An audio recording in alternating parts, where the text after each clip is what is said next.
Professor Leyco, magandang hapon and welcome back to our program dito po sa DZRH. Ayun. Prof, pa-on lang po ng ating mikropono. Ayun. Magandang hapon po at maraming salamat sa inyong paanyaya para samahan kayo dun sa pag-uusap natin tungkol sa nagaganap ngayon. Ayun, joining us via Zoom si Professor Emmanuel Leyco. Prof, unang-una sa lahat, syempre unahin na po natin itong 60 pesos and 10 centavos na pagsasara po ng palitan sa piece ng dolyar laban po sa piso. Ano po ba ang implikasyon nito? Bakit for the longest time ay umabot na po tayo sa 60 pesos per $1 ang palitan? Marami rin po ang nababahala dito sa nangyayari pong ito, Professor. Tama po yun. Kaya po kailangan tayong mag-isip ano po ba ang ating mga susunod na hakbang. Kapag po tumaas ang presyo ng petrolyo at sabayan pa ito ng pagdaos-dos ng halaga ng piso kontra dolyar. Tandaan po natin, ang ginagamit natin na pambili ng petrolyo ay dolyar. Sa makatuwid, mamimili po tayo ng petrolyo, gagamitin po natin ang piso na ipapalit natin sa dolyar. Mas marami pong piso ang kailangan natin para makakuha ng dolyar. At mataas ang presyo ng petrolyo. So parang ang kasabihan nga po, mukhang double whammy ang inabot natin. Mataas ang presyo ng petrolyo, mababa naman ang halaga ng piso. Kaya po ang tama niyaan sa mga mamamayan dito sa Pilipinas ay mabigat po. Magiging mabigat po yan. Although, syempre po, sa mga OFWs po na kumikita po ng dolyar, mataas po ang maiuuwi nila, maipapadala nila dito sa Pilipinas. Pero pagdating dito naman sa Pilipinas, nitong pinadala nga po ng ating mga hardworking OFWs po, Professor Leyco, kumbaga, tama po ba na break-even lang o di naman kaya ay lugi pa rin ang ating ang kanilang mga pamilya na nandito sa Pilipinas? Ganito po, no? Kung ilalarawan natin yung epekto ng pagtaas ng palitan ng piso kontra dolyar, tama po yon. Yung dolyar, halimbawa, na 100 na dolyar na ipinapadala nila sa atin, dati 590 pesos lang ang magiging o 5,900 ang magiging halaga niyan. Pero dahil po sumampa na sa 60, 60 piso kontra dolyar, magiging mas mahalaga po ang dolyar. Tataas na ang kanilang palitan, magiging 6,000 na. So nakukuha sila ng ganansya ng mga halimbawa po ay 1,000. Pero ang mangyayari po niyan, kung tayo ay nag-i-import, bumibili tayo ng lahat mula petrolyo, pagkain, bigas at mga iba pa pong mga pangunahing pangangailangan natin, tataas na rin po ang presyo. So kung hindi po magtataas ng presyo ang mga binibili natin, tama po yon.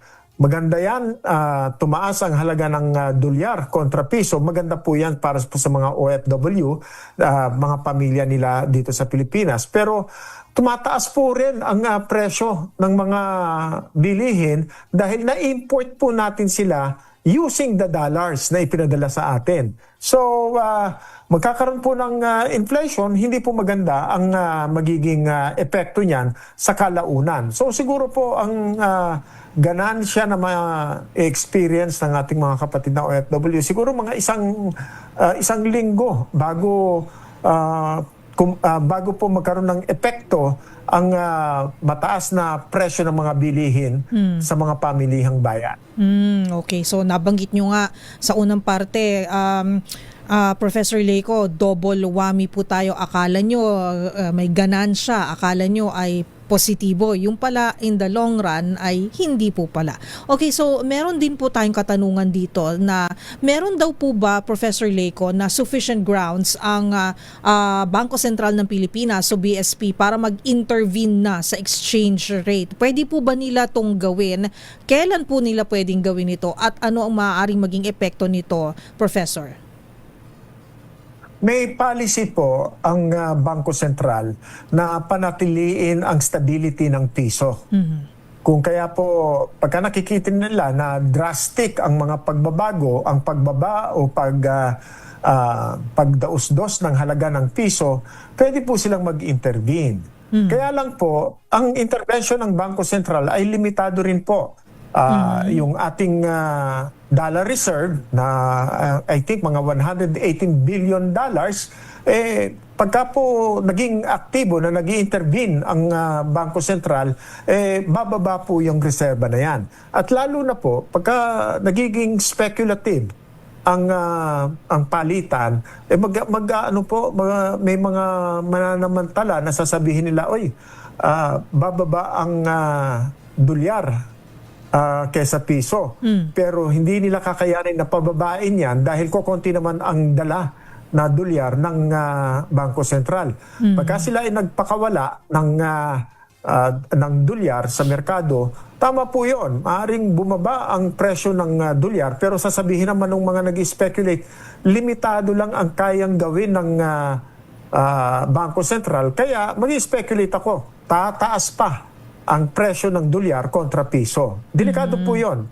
Magiging speculative ang palitan ng piso, mas delikado po yun. Kaya ang Bangko Sentral naman, ang kanilang pinananatiling policy nila ay pangalagaan ang stability. So ngayon, drastic na ba ang pagbaba ng piso kontra dolyar? Sumampa na ng 60 Opo. kada dolyar. Kagabi po 59.70 na yata. So, inaasahan talaga natin na sasampa sa 60 sa madaling panahon. At maaring bumaba pa yan, maaring magbago pa yan, o kaya makabawi ang piso. Pero, pagkasasabihin natin, inaasahan ba yan? Marami na po ang umaasa na talagang bababa ang halaga ng piso kontra dolyar. Okay. Pero yung ating pagsusustain po ng ating pamahalaan para sa nasabi nyo nga po na gawing stable po ang ating ekonomiya sa kabila po ng mga nangyayari, lalo na po yung pagbaba po, pagsadsad po ng piso laban sa dolyar. Hanggang kailan po ito kakayanin ng ating ekonomiya, Professor? May tinatawag tayo, lagi binabantayan natin, yung GDP growth rate. Noong nakaraang taon, ang GDP growth rate target natin ay 5.5. Pero dahil po sa pagbagal ng ating ekonomiya noong third quarter, noong fourth quarter, nakuha lang po natin ay 4.4. So, ang ibig sabihin yan, ay bumabagal na ang paglago ng ekonomiya. Ngayon, merong gera sa Iran. Sumabay ang pagtaas ng presyo ng petrolyo at pagdaos-dos ng halaga ng piso kontra dolyar. Mukha po talagang nagbabadya na magiging seryoso ang problema natin sa ating ekonomiya sa mga susunod na buwan. Okay. So, ano po ang dapat naman na gawin ng ating pamahalaan para kahit pa paano may buffer po tayo, hindi po talagang bumagsak yung ekonomiya o negatibong maapektuhan? Kasi po marami po ang mga nagsasabi po, nagre-react na yung mga programa, yung mga hakbang na ginagawa po na pang sa ngayon, sa kasalukuyan po ng ating pamahalaan, very reactionary po, Professor Leyco. What can you say about this? And ano ba dapat yung mga dapat nating gawin? Kasi may mga iba pong bansa, tila po nakahanda po sila. Alam po natin na marami po mga bagay sa mundo ang hindi po natin kayang mapredict, Pero there are nations that are prepared. Naka-stockpile po sila ng kanilang mga oil reserves. Meron din sila mga dollar reserves. It seems that they are very ready when it comes to mga ganitong klaseng mga pangyayari po. But mukhang tayo po ay nagugulat na lamang po, Professor? Tingnan po natin, unang-una, doon sa ating fuel reserve. Tayo, ang reserba natin ay mga hanggang 30 days. Pagka nabalitaan po natin, magkano naman ang Japan? 250 days para pong nakakalula, no? Sila 250, tayo 30. Opo. Talaga pong hindi tayo makakaasa na mahigitan pa yan dahil ang naglalagay ng reserba naman ay ang private sector. Ang private sector, syempre po, pagka po meron tayong reserba, kailangan ng mas malalaking mga buffer, mas malalaking mga tangke, may storage, at mas malaki po ang gastos niyan. So kung aasahan po natin na ang private sector ang gagawa ng reserve para sa buong bansa, palagay ko magiging limitado po yan.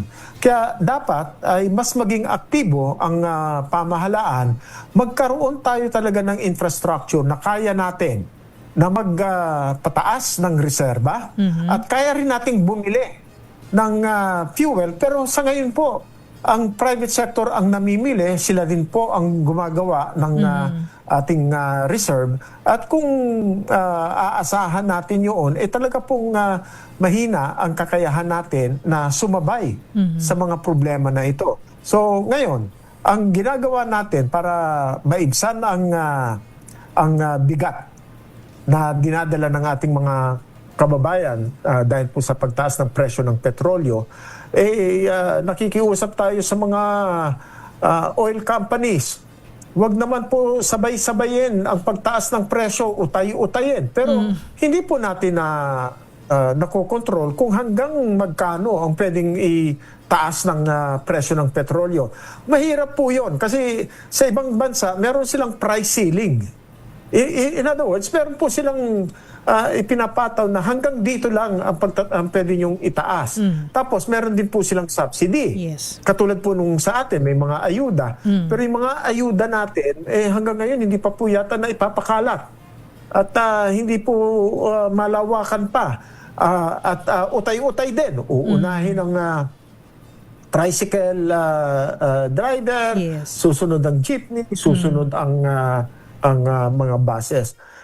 Sa totoo lang po, pare-pareho ang pakiramdam natin. Pagka po nagkaroon na ng epekto ang pagtaas ng presyo ng petrolyo, pareho lang po ang nararamdaman natin, lalong-lalo na po kung ang mga mamamayan ay minimum wage earners.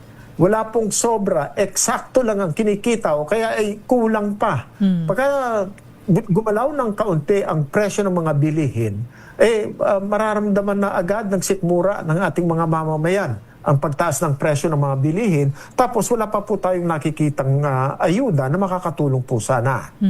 Okay. So, Professor Leyco, nabanggit nyo yung presyo po, yung pagtaas po ng produktong petrolyo at yung mga gas, oil companies po, sila po hindi natin masabi kung hanggang magkano ang pwede nilang itaas dahil sa ibang bansa merong price ceiling. I think dito po kasi sa ating bansa ay deregulated po ang presyo po ng produktong petrolyo. Pa-explain naman po sa ating mga kababayan kasi baka yung iba hindi po nila naintindihan. May mga nagsasabi na bakit kayo nagpo-protesta? Bakit kayo nagagalit sa mga oil companies? Hindi naman po nila kontrolado ang mga nangyayari, lalong-lalo na po sa Strait of Hormuz, sa Middle East, may mga ganun po. Pero are they also accountable? Ito pong mga oil companies na to, Professor Leyco. Meron po tayong krisis na hinaharap ngayon. Ang pamahalaan ay nananawagan ng sakripisyo, pagtitipid, pag-a-adjust para po sa buong kabayanan ay mag-adjust, magtipid. Gawin natin na wag na natin gamitin ang ating mga kotse, sumakay na lang tayo ng mga papasahero. Ang hirap po ng dinaraanan natin ngayon ay mabigat. No? So, sa mga kumpanya ng langis dito sa Pilipinas, bagamat deregulated na, makikita naman po natin magkano ang kinita nila, baka naman po pwede nating sabihin na, teka muna, hanggang dito lang ang inyong pwedeng ipataw na presyo dahil pagka sumobra pa yan, talagang gagalaw at mahihirapan ang ating ekonomiya. At ito po ay pangmalawakan. Yun po ang sinasabi ng siguro po dun sa mga ibang bansa na merong price ceiling. kailangan po ay meron pong hangganan kung hanggang kailan, hanggang saan pwedeng itaas ang presyo ng petrolyo. Totoo po yun. Ang gera sa Iran ay walang kakayahan ang mga Pilipino at ang mga kumpanya ng langis para po pigilan. Sa ngayon po talaga wala tayong magagawa doon. Pero yung pagkontrol o pagmamanage, pangunguna sa pagpepresyo ng petrolyo pagdating po sa Pilipinas ay may magagawa naman po tayo. Pwede pa rin po yun. Kaya po, marami na po ang nananawagan. Tanggalin na yung oil deregulation law na yan dahil talagang nakatali ang kamay ng pamahalaan, nakatali ang kamay ng mga mamamayan para po kontrolin ang malawakang pagtaas ng presyo ng mga petrolyo dito po sa ating bayan. Okay. Professor Leyco, may isa pa pong punto po akong gustong itanong sa inyo. Tungkol naman po sa mga mananakay natin, sa mga pampublikong sasakyan. MRT, LRT, magbibigay po ng 50% discount. May mga libreng sakay. Pero is this enough? At hanggang saan kakayanin na ganito po ang maibibigay po natin na ayuda, tulong sa ating mga kababayan, mga commuters na kailangan po na pumasok at magtrabaho, kailangan po maghanap buhay? Tama po yun. Ang concern natin, maski na po gawing 50% ang na ililibre tayo, diskwento para po sa pamasahe. Napakalaki naman po ang pagtaas ng presyo ng mga ibang pangunahing bilihin. So, mahihirapan pa rin po ang ating pong mga mananakay, ang ating mga empleyado. So, sa ngayon, dapat po tingnan natin kung ikaw ay minimum wage earner, sapat pa rin ba ang ating minimum wage para po makatawid ang mga pamilyang Pilipino sa kanilang mga pang-araw-araw na pangangailangan? Kailangan po reviewin. Nung nakaraan, ang sabi nila, wag nyo nang galawin yung 200 pesos, 100 pesos na idadagdag natin dahil maraming mga kumpanya ang magsasara kung yan po ay dadagdagan pa. Okay. Alam nyo po sa atin ang pananaw natin. Ang mga mamimili, ang ating mga consumer, the biggest mover ng ating ekonomiya ay ang mga consumer. We are in a consumer-driven economy. Ngayon, kung ang purchasing power ng ating pong mga consumer ay manghina, sigurado po yun, manghihina rin talaga, sasadsad ang ating ekonomiya.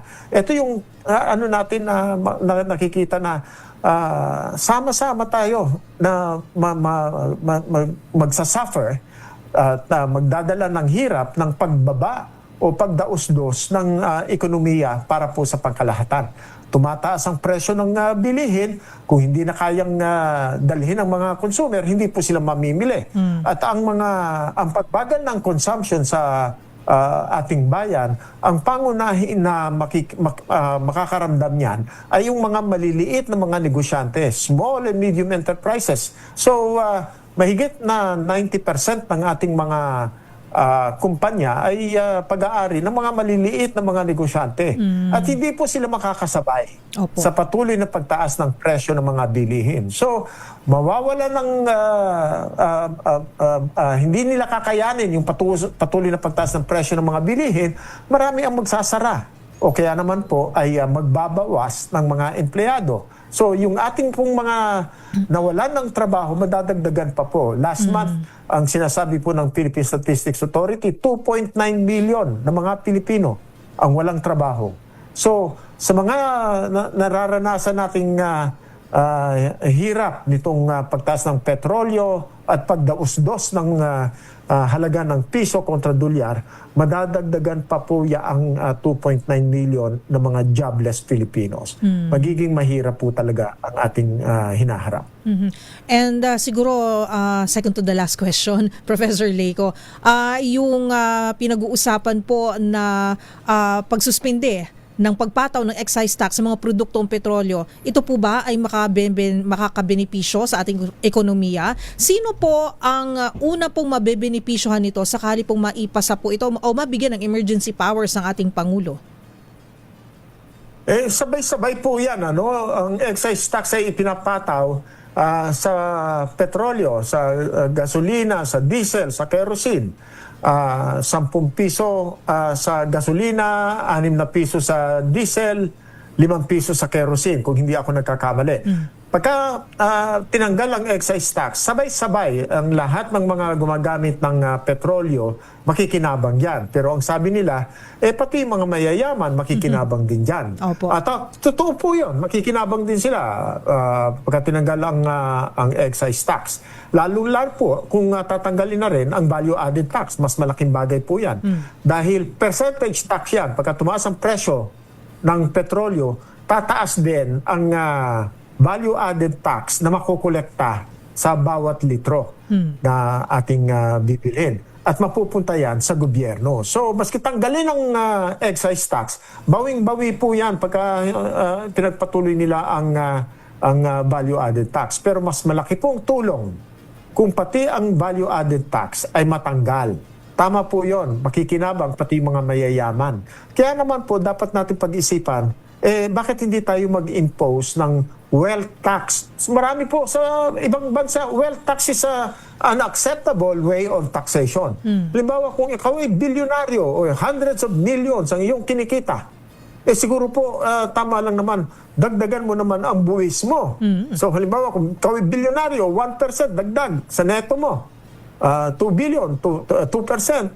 Ang 3 billion, dagdagan mo and up ng 3%. Hindi po mabigat yun.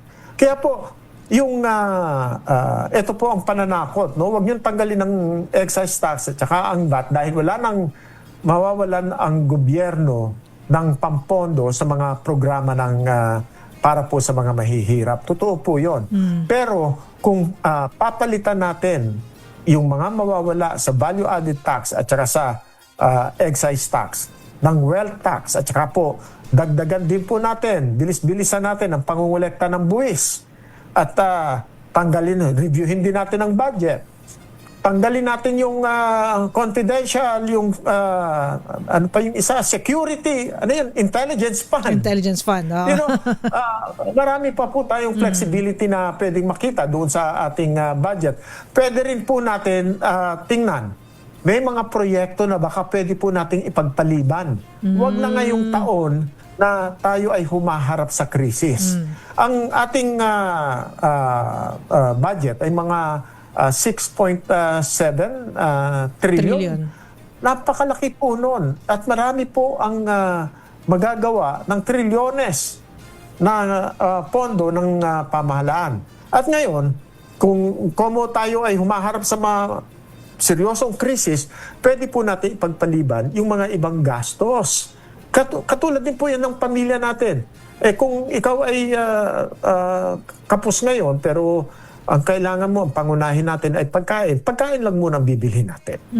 Okay. So, tamang budgeting, tamang pagdedesisyon, masusing pag-aaral po sa ating budget, sa ating mga batas when it comes to dispensing ang ating kumbaga budget na o pera ng ating pamamahay, which is yung ating Pilipinas, ang ating bansa, di ba? Yun po ang responsibilidad po ng ating mga mambabatas at ating mga economic managers.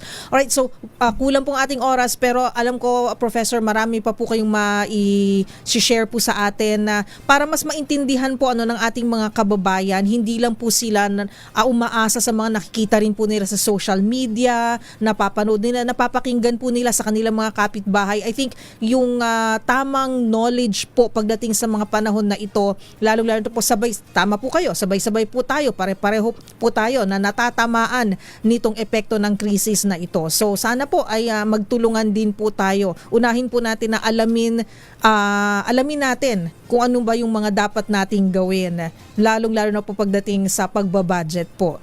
Alright, so Professor Leyco, maraming salamat at sana po ay maimbitahan po namin kayo ulit sa ating programa. Professor, thank you very much. Salamat po. Maraming salamat po. At sana ay nakatulong din po ako sa pag-unawa ng mga isyong hinaharap natin sa kasalukuyan. Very much po, Professor. Thank you, Professor. Mabuhay po kayo. Mabuhay po tayong lahat. At yan po ang ating eksperto ekonomista, former president ng pamantasan ng lungsod ng Maynila, si Professor Emmanuel Leycon.